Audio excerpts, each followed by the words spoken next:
The Pragueception escape room is profoundly inspired by Christopher Nolan's mind-bending heist thriller Inception from 2010.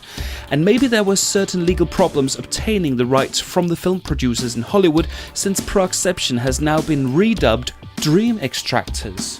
The gameplay is still the same, the set decorations and the puzzles too, and it still pays homage to Nolan's dreamlike vision and the sci-fi heist plot of the blockbuster film, or exploiting the very same ideas depending on how you see the relationship here.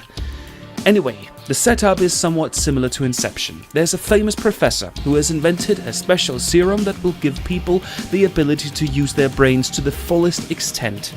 According to the popular cultural myth, we humans only use 10% of our brains, and now this professor has invented something that will set us free.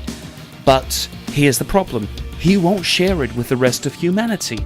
The reason why is never really made clear in the game. Maybe he knows about the brain damage the serum will cause, maybe he can foresee an apocalyptic future if everybody suddenly turned into superhumans. Any which way, you have to steal the serum, or the recipe of the serum, but it is actually the serum in a flask locked inside a safe. You have to steal it just because. You have to steal it like an escape room owner stealing the idea for an escape room from somebody else, say a famous Hollywood blockbuster film. In Prague, anything is possible. The set decoration for Pragueception, or Dream Extractors, is a little divisive. The starting area of the game is actually not in a dream world at all. You find yourself in your so-called headquarters, a minimally decorated garage of some kind, white and sparsely furnished. It's by no means a great start to the game, since it feels mediocre and cheap. When you get to think about it, it's somewhat of a paradox that the first section of the game is centered on getting started on the proper mind heist. You need to find the dream machine that will inject you into the mind of the professor. But shouldn't you actually know where the very dream machine is and know how to unlock it and set it up and everything? You're supposed to be the professionals here. And what's even worse, we spent nearly 30 minutes working this out. Again, that's not a great start to the game, walking around in a white and minimalistic garage. However, once you venture further into the actual dreams, the set decorations improve. The set designers have tried their best to recreate some of the more vivid and memorable scenes from Inception, and they do a pretty good job. The sets are nicely decorated, yet they still lack atmosphere. They never feel dreamlike or immersive. We are never on a Freudian heist in the subconscious here.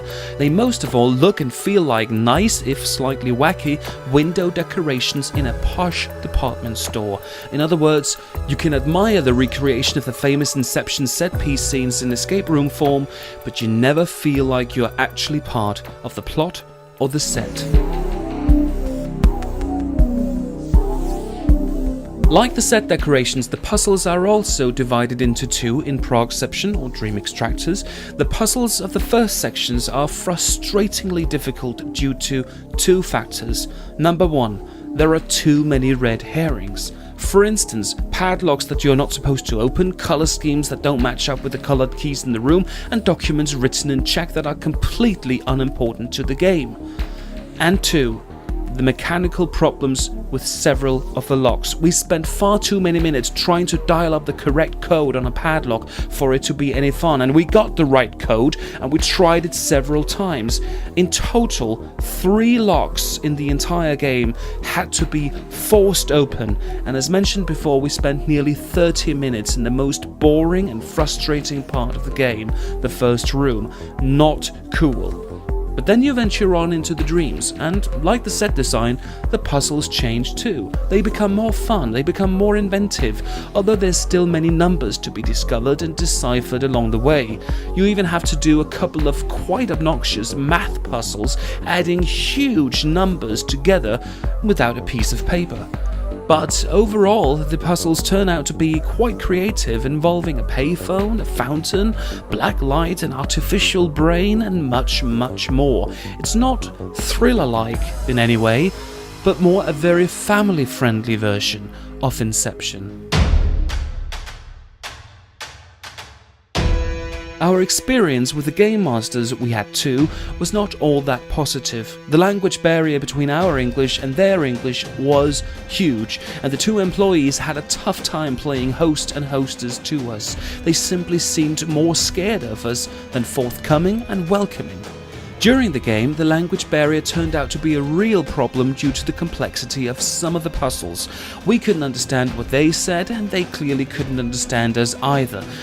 This issue became one more obstruction along the way, and a thing that probably should be dealt with, like the malfunctioning padlocks mentioned previously.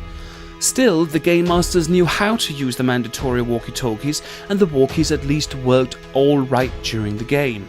All the way through, however, we longed for prefabricated hints written on a screen that you could read in your own time and at your own convenience, rather than having to communicate through walkies. Needless to say, neither the walkie-talkies nor the role of the Game Master was integrated in the plot or the set design, and there's no timer indicating the deadline in the room either. Our experience in Dream Extractors, the escape room formerly known as Pragueception, ranged from good to downright terrible. Once you get to the more creative sections of the game, it offers its share of family-friendly fun. Still, it feels somewhat tame and stilted compared to the sci-fi thriller it obviously has borrowed everything and every idea from.